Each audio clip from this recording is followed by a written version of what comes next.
Meus cumprimentos a todos. Meu nome é Gilson Wessler Michels, sou professor de Direito Tributário na Universidade Federal de Santa Catarina e no EBT Comenta de hoje me cabe a tarefa de fazer considerações breves e muito céleres, muito sumárias sobre como deve a pessoa jurídica agir na recepção às autoridades fiscais quando de um procedimento de ofício, um procedimento de fiscalização contra ela aberto. Então, vamos lá. Primeiro ponto, é absolutamente fundamental que a pessoa jurídica eleja um único interlocutor para interagir com a autoridade fiscal. E esse único interlocutor deve ter conhecimento técnico, conhecimento da realidade operacional da pessoa jurídica e conhecimento da situação econômico-financeira da empresa.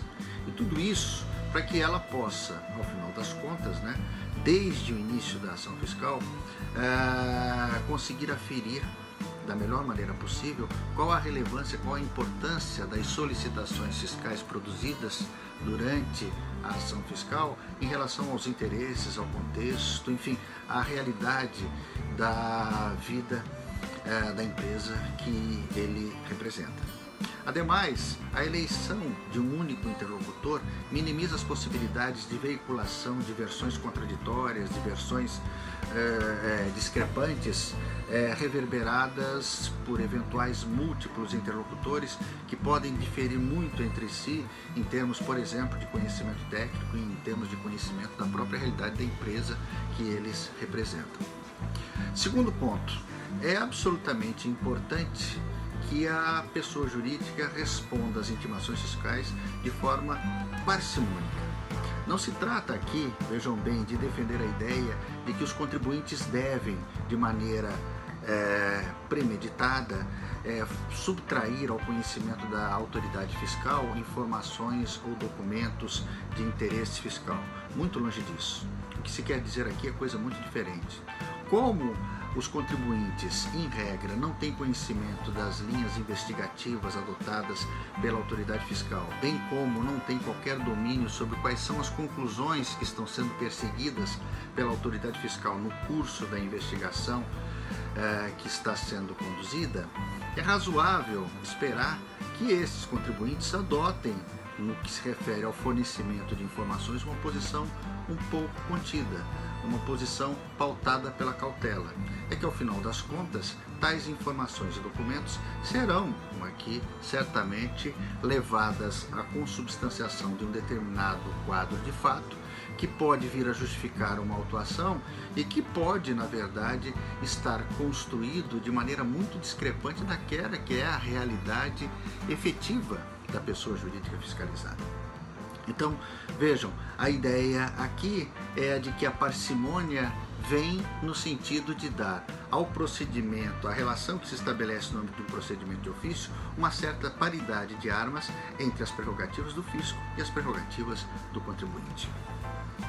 Em terceiro lugar, é importante também que a pessoa jurídica tenha em mente de que a ação fiscal não nasce com um objeto ilimitado.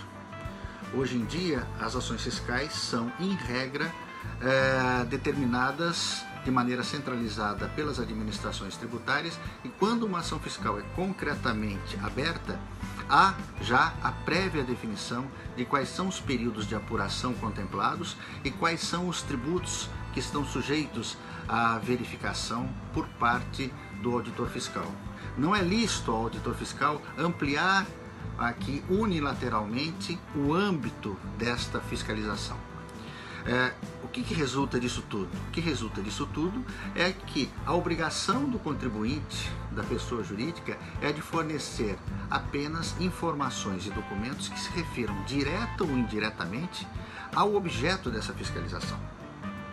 Quaisquer solicitações externas a este conteúdo podem ser perfeitamente não atendidas por parte do contribuinte. Por fim, depois dessas breves observações, apenas para concluir, o ideal é de que, apesar deste certo conflito que se estabelece entre contribuinte e fiscalização no âmbito do procedimento de ofício, O ideal é de que tal relacionamento se dê da maneira mais tranquila possível, porque ao final das contas o que está em jogo são prerrogativas de parte a parte protegidas constitucionalmente, né? Então a ideia é que a urbanidade paute todo esse relacionamento para que no final das contas se tenha um resultado que seja, do ponto de vista da ordem jurídica, palatável. É isso. Um grande abraço a todos.